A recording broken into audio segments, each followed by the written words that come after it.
किया और देवर्षि नारद से दीक्षा लेकर के वो सर्प बहुत भावपूर्वक नियम संयम करने लगा। देवर्षि नारद ने कहा कि अपनी कोई एक बुराई छोड़ दो, तो सर्प ने कहा कि आज से हम किसी को काटेंगे नहीं, हम इस बुराई का त्याग करते हैं, साधना करेंगे, जीवन में आगे बढ़ेंगे।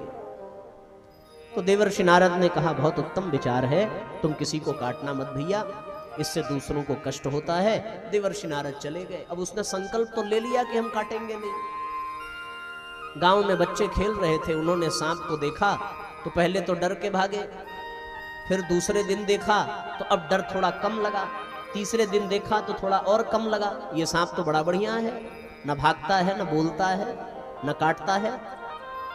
चौथे दिन बच्चों का और साहस बढ़ा, किसी ने सांप की पूंछ पकड़ी, उठा के पटक दिया।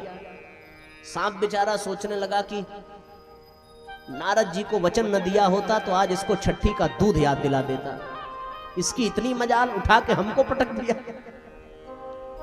पर बेचारा वचनबद्ध था, बुराई का त्याग कर चुका था, काटेंगे नहीं, और काटेंगे नहीं ये संकल्प था। तो अब एक बच्चे ने पटका तो क्या संभव है कि दूसरा नहीं पटकेगा?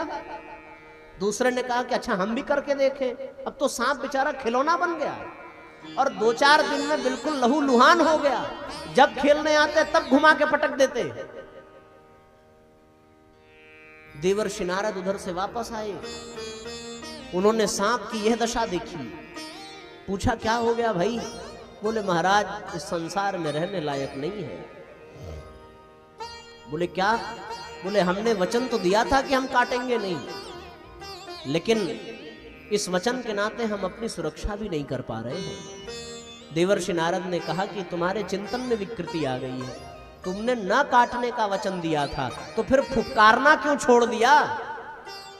फुफकारते तो ऐसे ही वो सब भाग जाते, काटने की जरूरत ही नहीं पड़ती। इसलिए जैसे न काटने का संकल्प लिया, वैसे आज एक संकल्प और करो, और वो संकल्प ये करो कि जब कोई पास आ जाए तुरंत फुफकारना,